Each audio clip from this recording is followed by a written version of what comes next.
ready for it. Thrilled for it. Presenting Franks with Turbo Booster Jet Engine. Nexa. Match 52 of the IPL is a day that would be remembered, if it goes right, by RCB fans as a day of history. Never have they done the double over CSK. And that possibility was only made realistic this season when they won at the Chepauk for the first time in their history. Can they do the double over their southern rivals? We build up on Nexa presents ESPN Cricket for Time Out. We can't wait to get a word in today. That's for Danny Morrison and Piyush Chawla, who's back with us. PC, good to see you again. Happy to be back here. See, you have to be in that session. You need a strong left side. Yes, I have. Because Mr. Morrison will... He'll keep on poking me like this? He throws no punches. He No spares biting, though. Can I swap my place with Matt? Is it Now, you and Matt have your own history. So you need to see what the equation is over there. Can you all hold hands today, or can he swap with you today? We'll be all good. Me and PC made up. We just don't bring up the word matchups anymore, and then we're all sorted. Danny, you want some history between these two? Haven't got time. Now, they get along great. Ish. Ish, he's here. But He's at coming. times on the show, Matt has been very, he's been defending the data that he brings with him and tempers it with his wisdom of match situations. But when it means that a leg spinner is in bowling to a left-hander, Piyush Chawla wants to take that book and throw it onto Matt. I just don't like the matchup word. So you're lucky Simon Dool isn't coming to this part of the world. Yeah, well, he'll be fine. He'll hold his own, as I'm sure he always has. But PC, welcome. Danny, Matt. Thank you. And let's just talk about the potential of what can happen today to RCB if they are to win this today. Do you think they would care about this, given how vastly better they've been than CSK this season? Because we know what they feel, the RCB fans, when it comes to CSK. See, it's not only about CSK. When it comes to a T20 game, you know, the individual brilliance can take the game away from you. One good spell can take the game away from you. And keeping in mind, at home, they haven't had a good record this season. So they just want to play their best cricket so that they can just put their one step in playoff. So you think they'll be focused on the job, not the rivalry, that aspect. Danny, you've been at both these venues. When it's a CSK RCB game, there's a little more about it, especially after last year. Could anyone remind me what happened last year? Ambati isn't here today, so somebody else will have to remind me. Where is Ryan? He'll be back. He'll be back soon. But yeah, there is an energy to this fixture in your experience. Yeah, the Southern Derby, and you think about Kohli, the younger one, MSD back at the helm, all of that connection. Some of us got into a spot of bother about the two captains years ago, talking. Yeah, really? It was. Tell us No, that we haven't story. got time for that story. Oh, come on. You can. Coin toss. But you can sense and feel the vibe. And of course, RCB fans, man, they're desperate, right? They've never won the title. They had a great chance in 16 when they lost to the Sunrisers in the final at Chinnaswamy. So there's a lot there's a lot riding on. And that stat you mentioned, they've never done the back-to-back double. About time, really. I mean, if you were doing the toss today, you wouldn't be saying one last time. Dhoni versus Kohli. You wouldn't be saying that. No, never. All right. In fairness, I can first tell you that the toss has taken place and CSK have won it. And guess what RCB are doing? We're going to have to bat first again. They're going to have to bat first again. Is that 5 out of 5 for Patidar in home games that he's lost? That is correct. It's an absolute shocker. He needs to get some practice in. Yeah, I think we said that before, that as long as they win a few tosses, they'll be fine. They did win batting first against RR, known to squander chases at the time. But from a neutral point of view, I don't mind this toss result. Yeah, I think probably evens things up a little bit. I actually I was scrolling on social media as we do just before this Was it game. you or was it your algorithm who was accidentally registering things? Let's not get into all that. But I saw a video from I think 5 years ago of Sam Curran back when CSK had already been knocked out, saying, you know, our job now is to spoil a few parties with this cheeky grin. And I think that's exactly the same sentiment today, isn't it? The idea that, you know, RCB I think could put a foot in the playoffs today. I don't think they'd mathematically be through, but they'd be near enough confirmed with a win today. So yeah, I'm sure Chennai will be desperate to make sure that doesn't happen. I saw that video too. Bish was doing the interview with him and he was very clear. He says, yeah, you know, let's crash their party. Let's get out of them. And Bish said, you're being naughty, aren't you? You want to crash someone's party. And he said, yeah, well, they've crashed ours before. So he was like, he wasn't losing sight of the picture, the job at hand. But let's spend some time on CSK and focus on what these games would mean to them. It wouldn't be nice for the franchise as proud as them to be the first team to be out of running for the playoffs. But Mike Hussey has something interesting to say, and it'll be tough, these press conferences ahead of the games with so much going wrong this season. But that's what the batting coach has to say. Good old Mike Hussey, friend of the Cricinfo couch too. I know we're sort of sitting at the bottom of the table and we haven't won many games. Operative part of that quote is, but I actually don't think we're too far away. There's a little more. We've got match-winning players in that lineup for a number of reasons. It hasn't quite gone the way we would have liked, but I still think we're close and we can definitely compete with any team in the competition. Now, is that just press conference, pre-match press conference, script reading from good old Huss, who's never said an impolite thing in his life? Well, that's right. And he's worded it nicely, but I think he's a little off the boil, given who they've lost with injuries, which hasn't been ideal. And I thought it was fascinating too, Stephen Fleming, and just a real honest ownership of that. We didn't quite buy that smart at the draft in terms of their lineup and stuff. And if things didn't quite go well, what's plan B, C, D, and E, right? And normally they're pretty much, they are all over that. You can go on about pitch conditions. You don't want to worry about that. You want to worry about your arsenal and how that marries up. And then if someone should get a little bit of a niggle, who do you call on your squad? Yeah. Like you know people in that management well, PC. There's MS, there's Stephen Fleming, who we've heard quite honestly, both of them, they've addressed their issues straight out. Do you sense right now that what Mike Hussey said is more for the formality of the press conference? Do you sense they actually have great awareness of how much is wrong, and are they actually really far away instead of not being too far away? Well, they are actually far away. If you look at their middle order, because you have to be honest, if number 3 Rahul Tripathi, he came, he didn't score that many runs, then they played their bet on Deepak Hooda. With all due respect to Deepak Hooda, in last 2-3 years he haven't had a great season. Then you're going for him in the auction. Then Vijay Shankar in that middle order. You want somebody like Vijay Shankar, just 1 or 2 players in your team, so that you can anchor the inning and rest of the batters can, just play around him. But here you have too many players like that, and especially when you're playing at Chepauk, it's a big ground, slow surface, you need those power hitters as well. And the times has gone by that, 170 would be a winning score. It's not the same surface what we used to get at Chepauk. It's a different surface altogether.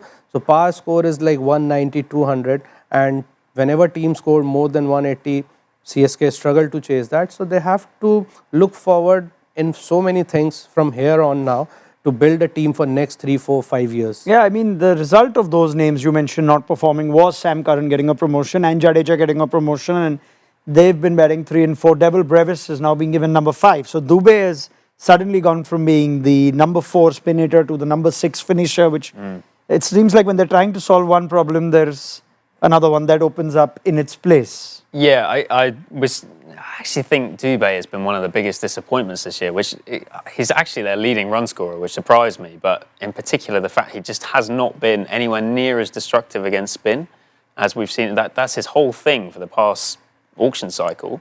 For those 3 years, he was such a good player of spin through the middle. This year against spin, he's striking at 114. And partly, maybe it's partly because teams are now more reluctant to bowl spin to him, so the spin he's facing is generally from the best bowlers, or he's facing much less of it. But yeah, I think that's been a real disappointment, and the fact that they've moved him down probably reflects that they haven't been getting the output from him that they would have hoped. So there are 2 problems we can spin into one conversation and think. First, let's think at the top. Clearly, they've not fixed their opening pair, or they've not settled on it. Devon Conway is also no more playing. Neither is Rachin Ravindra. Rutraj Gaikwad is, of course, out.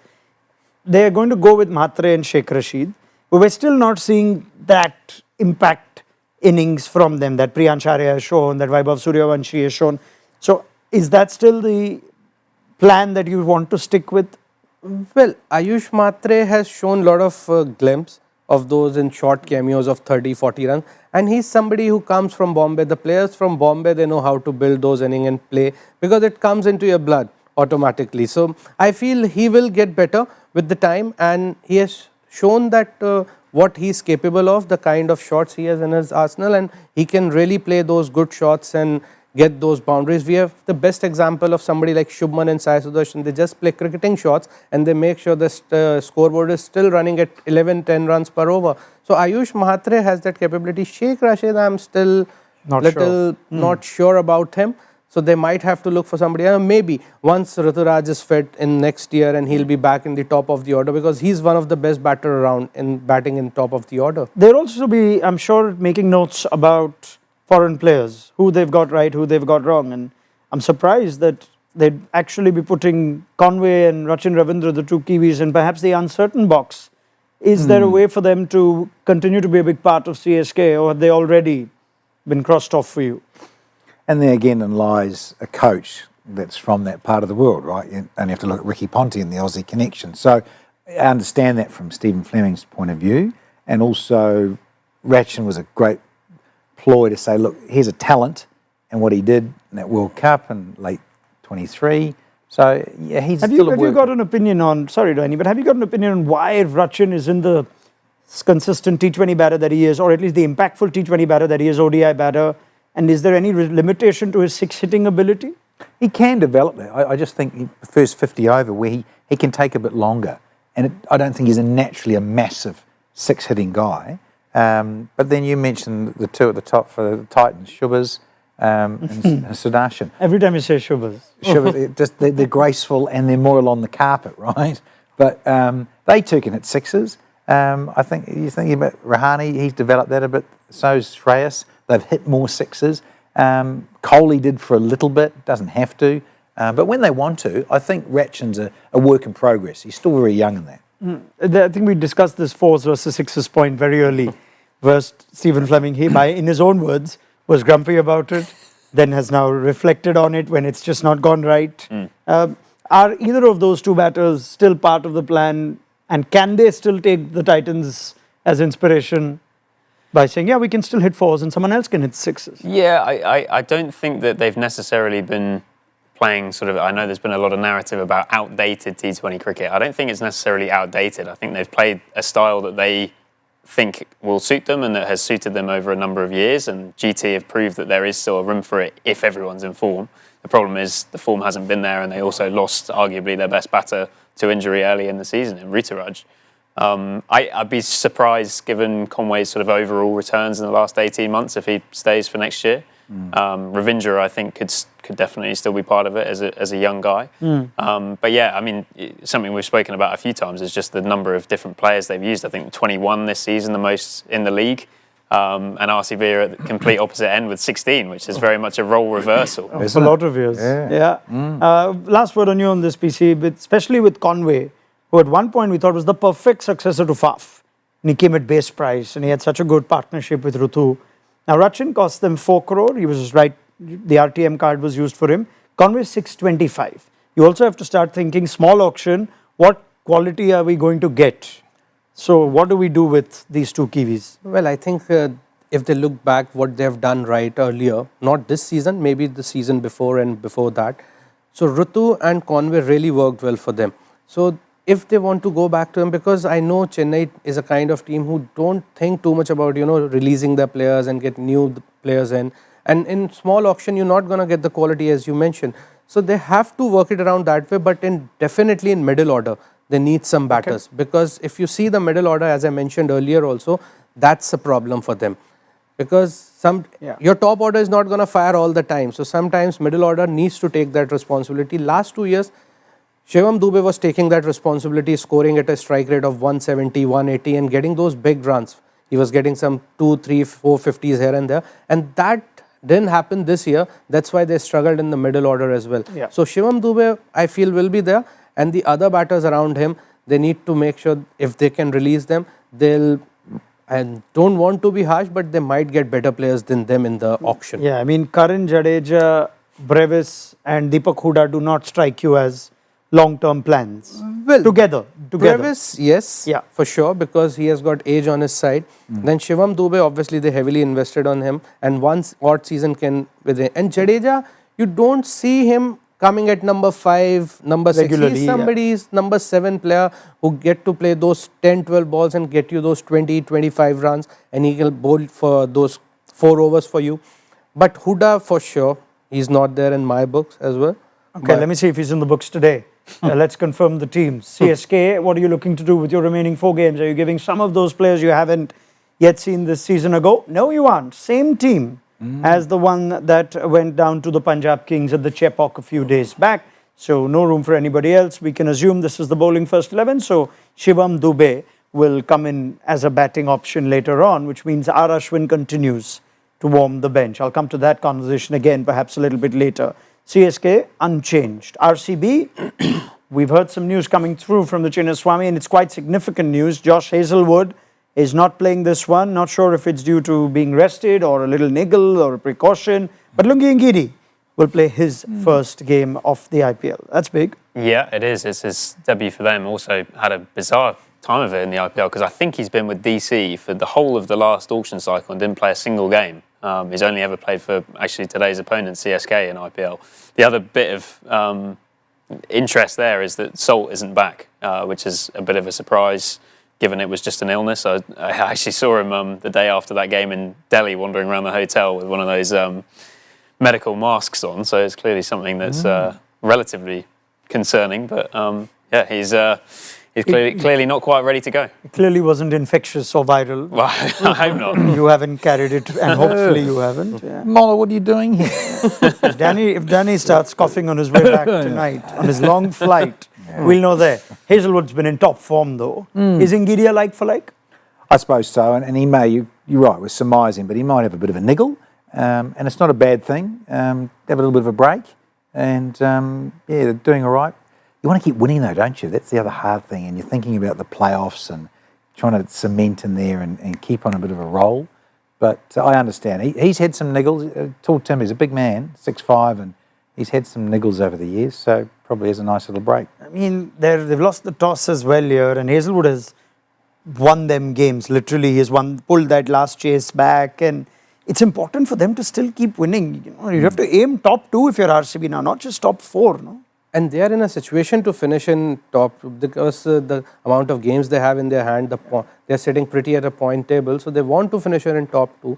But at the same time, if he has got some niggles, so they don't want to take a chance, because eventually if they win 1 or 2 games also, they'll make it to the playoffs. So they don't want to miss their main bowler in those important games. And RCB's bowling has been the unsung hero. Finally, after all these years, the RCB fans can say, we have a strong bowling. I think more than one pundit on this couch has said that's the best bowling lineup in the league on form. Yeah, quite possibly. And I think the spinners have actually played a bigger role than we'd expect. I mean, Krunal Pandya obviously had that match-winning performance in Delhi on, what was it, Tuesday night? Sunday night. At the weekend. I hope I haven't brought Coughing, yeah. Look. I haven't brought it back with me. Anyway, so yeah, he had that match-winning performance on Sunday, and I think he's had his most prolific season already in terms of wickets. I think 11 of his 13 are away from home, so big test for him again at Chinnaswamy with the slightly smaller boundaries.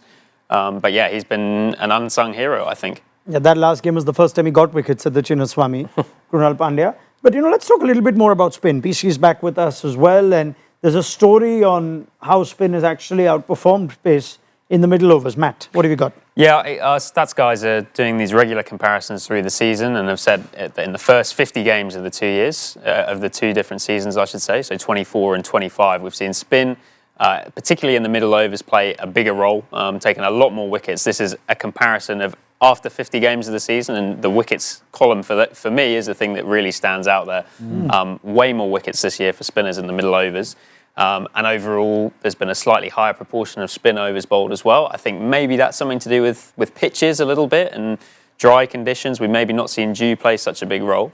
But something else I thought was interesting, and I'd love to hear from you on this, PC, was the fact that in the last 10 overs of the second innings, which we know is the time where you now have the option of that ball change, so spinners may be less likely to be bowling with the wet ball.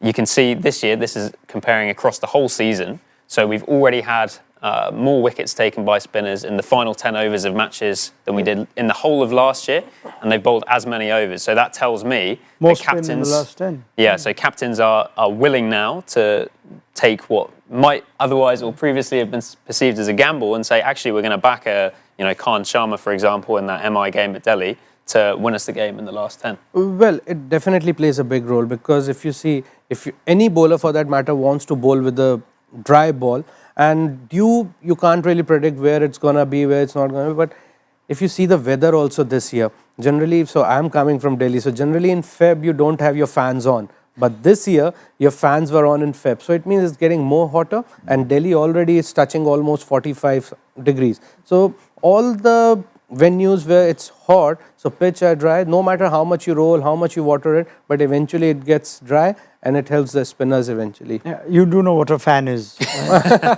They're lining up outside to see Mr. Roller. Well, I know that they now know, because when I last visited the UK during your summer, which is still supposed to be pleasant, they were selling fans for the first time. Well, So they all hot. sell out. That's the thing. None of the infrastructure is built for. 45 Yeah. already. Back to the subject of discussion, however, more spin being used. Are there better spinners, or do you sense spinners are still at least of the similar quality that we've seen previously? I know there's a downgrade because you're on our couch There's one big hole. this season and not in the middle. Thanks for that. But if you see the spinners here, they are actually pulling their lengths back rather than going too full, because now most of the batters, they don't use their feet except few. So they just wait for the ball to pitch up in their area, and sometimes when they don't get couple of sixes in 2-3 overs, so even the ball which is not there to be hit, they go for it, and in that situation they end up mistiming it. So I feel Shreyas Iyer is one example who has got a good reach, so even the ball is little further away from him, he can still manage, but most of the batters, they don't get that kind of a power behind that. So the spinners have become smarter the way they've started pulling their lengths, and the pace also. Pace is playing a big role here. They don't, because they're pulling their lengths back, so you don't want somebody to go on the back foot and pull you through mid-wicket and square leg. So you want to make sure that you're bowling somewhere around 90 odd k's per hour. So even if they go on the back foot, they just have to nudge it around for 1 or 2. So that's playing a big role. I want to add one more thing. When this is a conversation we've had off air, I'm sure you won't mind me bringing it up, that now either spinners themselves or captains are reluctant to bowl more spin in the power play.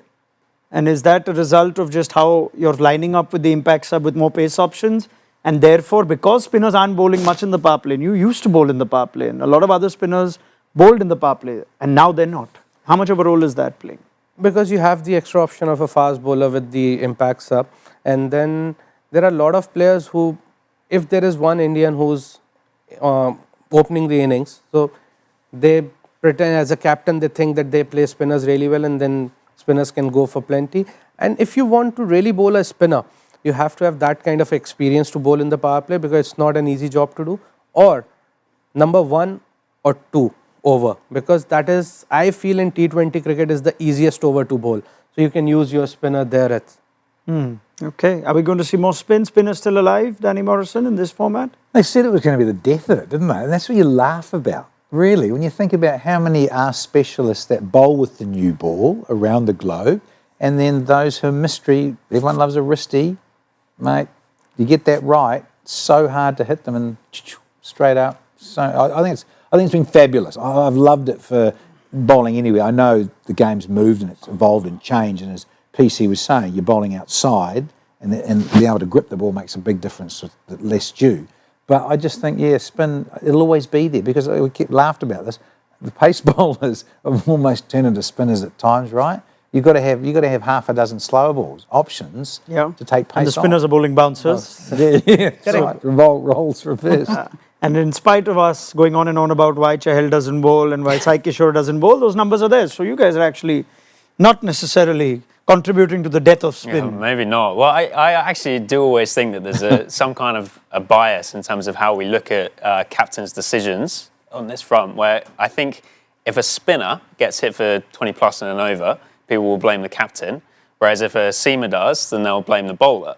So that's how I see it anyway. I think there's this idea that, and I'm not saying that spinner's getting off the hook or anything like that. I'm saying that people question the decision to bowl spinners in a way that they never say, why did they bowl that seamer in the 5th over, which disappeared?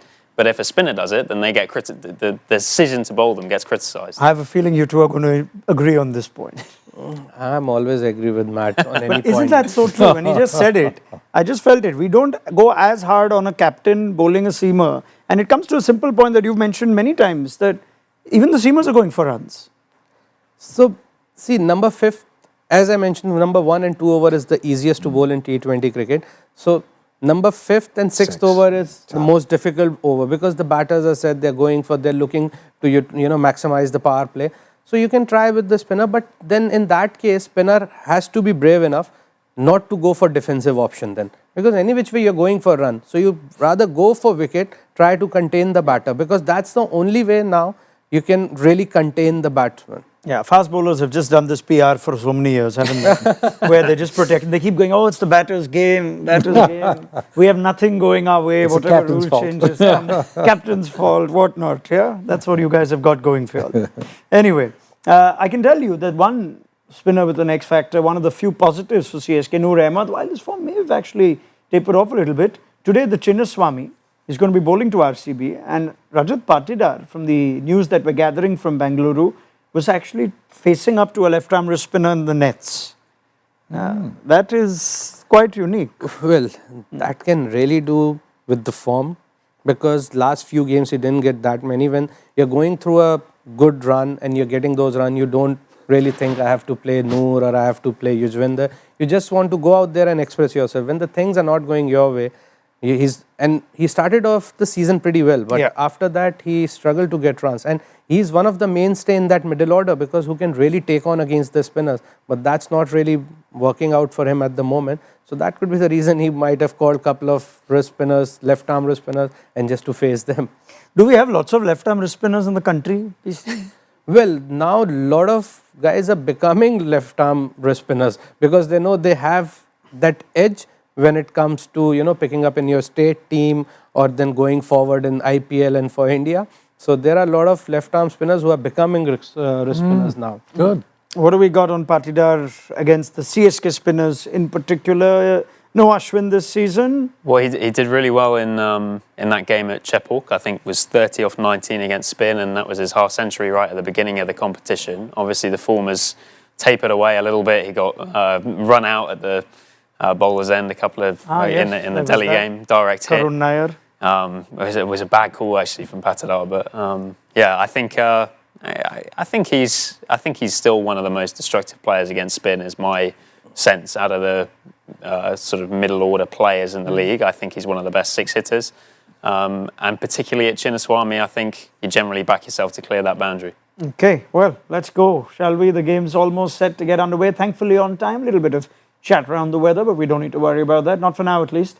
And RCB's batters will once again have the hard job of setting a score. They did that against RR, could have still gone the other way, but for Josh Hazelwood, who isn't there today. So fascinating first six lining up. Let's break it down in our next up presents Powerplay Conversations.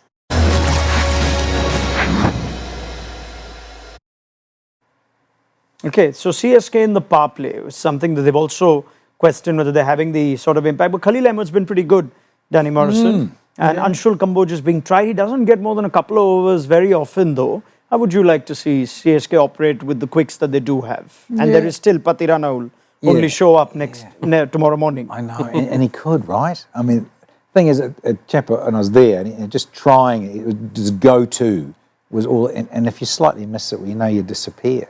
I'm pleased for Khalid. I have been, and I think in terms of what he's about, and knowing left arm over or round, yeah, he's been a good package for me. So, yeah, I'd still go with those two. Yeah, I do like them. Kohli has a decent record against Khalil Ahmed, as against a lot of other left-armers? Yeah, I think so. I'm interested as well to see how Bethel goes against Khalil. He obviously hit a couple of boundaries off Mitchell Stark the other day, another left-arm seamer, and yeah, it's a great opportunity for him actually at the top of the order with Salt out, because I think there's a chance if he goes well, if you think, you know, thinking ahead towards the playoffs, drier pitches, could he take that spot that Shepherd's currently got in the middle order and be the extra spin option? So if he gets big runs tonight, then that's a great opportunity for him. PC, give me your verdict on how you want to see MS use his power play bowlers, given what we know of his use of Patidar.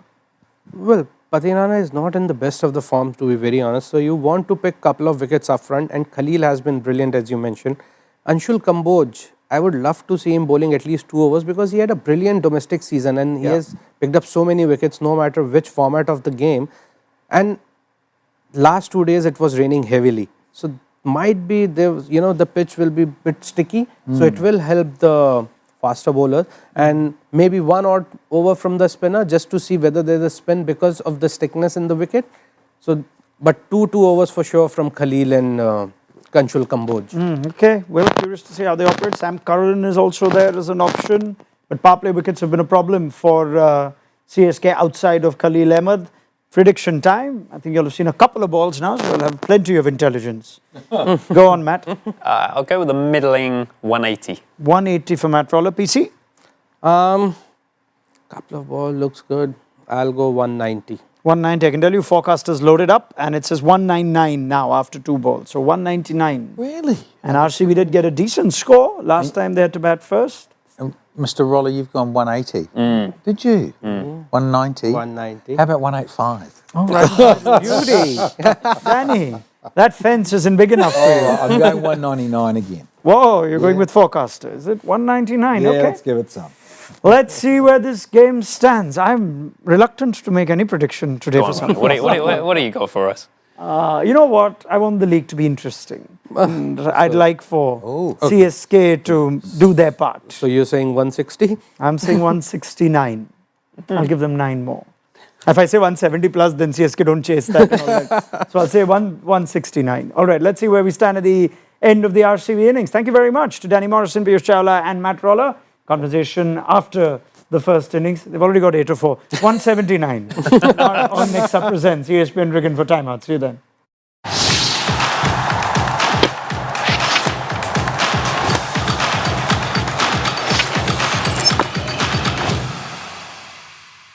Ready for it. Thrilled for it. Presenting France